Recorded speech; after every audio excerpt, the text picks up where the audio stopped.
Putin calls on U.S. to negotiate on Ukraine in Tucker Carlson interview. In a 2-hour interview, President Vladimir Putin of Russia was more direct than usual about how he sees his Ukraine invasion ending, not with a military victory, but a deal with the West. President Vladimir V. Putin of Russia has worked for decades to win allies in the West, using his spy agencies to interfere in elections and deploying diplomats to build links with Kremlin-friendly politicians. On Thursday, the world witnessed a new, verbose chapter in those efforts. Mr. Putin's 2-hour interview, taped in a gilded hall at the Kremlin, with one of America's most prominent and most divisive conservative commentators.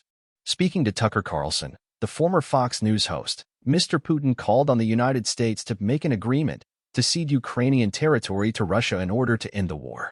He sought to appeal directly to American conservatives just as Republican lawmakers are holding up aid to Ukraine on Capitol Hill, echoing the talking points of politicians like former President Donald J.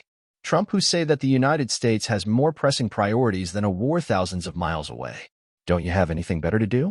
Mr. Putin said in response to Mr. Carlson's question about the possibility of American soldiers fighting in Ukraine. You have issues on the border, issues with migration, issues with the national debt. He went on, wouldn't it be better to negotiate with Russia? Much of the interview constituted a familiar Kremlin history lesson about Russia's historical claim to Eastern European lands, beginning in the 9th century, that Mr. Putin made little effort to distill for American ears. He opined on artificial intelligence, Genghis Khan, and the Roman Empire. He also laid out his well-worn and spurious justifications for invading Ukraine, asserting that Russia's goal was to stop this war that he claims the West is waging against Russia. But Mr. Putin was more direct than usual about how he sees his Ukraine invasion ending, not with a military victory, but through an agreement with the West. At the interview's end, Mr. Putin told Mr. Carlson that the time had come for talks about ending the war because those who are in power in the West have come to realize that Russia will not be defeated on the battlefield. If the realization has set in, they have to think what to do next. We are ready for this dialogue, Mr. Putin said. Responding to Mr. Carlson's question about whether NATO could accept Russian control over parts of Ukraine, Mr. Putin said, let them think how to do it with dignity. There are options if there is a will. Editor's picks. On the eve of the Super Bowl, Usher proves his mastery. What's the best way to clean your ears? NASA spots signs of twin volcanic plumes on Jupiter's moon Io. The original, Russian version of Mr. Putin's comments was not immediately released, leaving viewers to rely on the dubbed translation in Mr. Carlson's broadcast.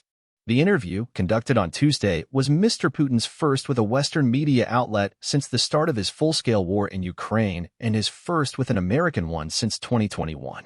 While Mr. Putin regularly gave interviews to mainstream American media in his first 2 decades in power, his spokesman said the Kremlin chose Mr. Carlson this time because those traditional outlets take an exclusively one-sided position.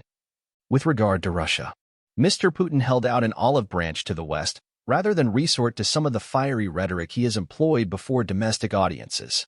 Afforded a chance by Mr. Carlson to expand on his efforts to portray Russia as a defender of traditional values against what he often depicts as a degenerate and declining West, the Russian president was uncharacteristically restrained. Western society is more pragmatic, he said. Russian people think more about the eternal, about moral values. He added that there's nothing wrong with the Western path, noting that it had led to good success in production, even in science.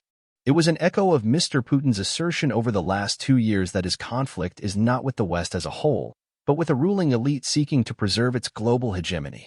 The interviews released Thursday followed days of breathless anticipation in Russia's state-run news media, which documented Mr. Carlson's every step in Moscow down to the double cheeseburgers he was said to have ordered at a former McDonald's. The hoopla laid bare the Kremlin's continued aspiration to appeal to Western audiences, despite Mr. Putin's on-and-off threats to use nuclear weapons and Russia's arrest last year of an American journalist, Evan Gershkovich. Mr. Putin addressed both of those matters in the interview, apparently seeking to signal that Moscow and Washington can find common ground. He told Mr. Carlson that Russia had no interest in attacking countries on NATO's eastern flank, contrary to the warnings of some Western officials. We have no interest in Poland, Latvia, or anywhere else, Mr. Putin said. It's just threat-mongering. Mr. Carlson pressed Mr. Putin to release Mr. Gershkovich, the Wall Street Journal correspondent whom Russia arrested last year on espionage accusations that the journal and the U.S. government vehemently deny. Mr. Putin said the dialogue continues on his fate, hinting that the Kremlin was holding out for a favorable offer from the United States to release him as part of a prisoner swap. Taken together, Mr. Putin's appearance underscored his tactical confidence as his adversaries face a vulnerable moment. Ukraine is struggling on the battlefield. Further military aid is stalled in the U.S. Congress, and Kremlin-friendly politicians are ascendant on both sides of the Atlantic. Chief among those politicians is Mr. Trump, the Republican presidential frontrunner whom Mr. Carlson frequently praises but whom he did not ask about in the interview. That confluence of circumstances means that the interview with Mr. Carlson comes as Mr. Putin senses his finest hour, said Tatiana Stanovaya, a senior fellow at the Carnegie Russia-Eurasia Center. Mr. Putin's current goal, Ms. Stanovaya said, appears to be to secure a peace deal in Ukraine that would cement Russia's control of the territory it has already captured and to install a friendly government in Kiev, Ukraine's capital. But to achieve it, Mr. Putin appears to believe that he needs the United States to put pressure on Ukraine to hold negotiations on ending the war, rather than to continue to resist Russia's invasion. He believes that he now has a window of opportunity, she said. Indeed, Mr. Putin repeatedly predicted in the interview, which was first posted on Mr. Carlson's website then released on X, that the war would end through diplomacy, but that the United States first had to stop sending military aid to Ukraine and to convince Ukraine's leaders to negotiate.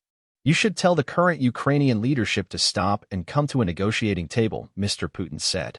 Minutes later, he added, this endless mobilization in Ukraine, the hysteria, the domestic problems, sooner or later, it will result in an agreement. But it was far from clear whether the message would get through to American audiences.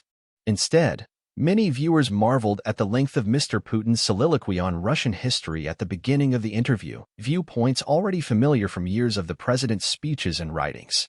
Mr. Putin expounded on topics like the Grand Duchy of Lithuania and the arrival of Christianity in Eastern Europe to try to justify his territorial claims in Ukraine. He didn't say anything new, said Nina L. Khrushcheva, a professor of international affairs at the New School in New York and the great-granddaughter of the Soviet leader Nikita S. Khrushchev. Russians are used to his history lessons, she went on, but American viewers must be going nuts with all this historical verbosity.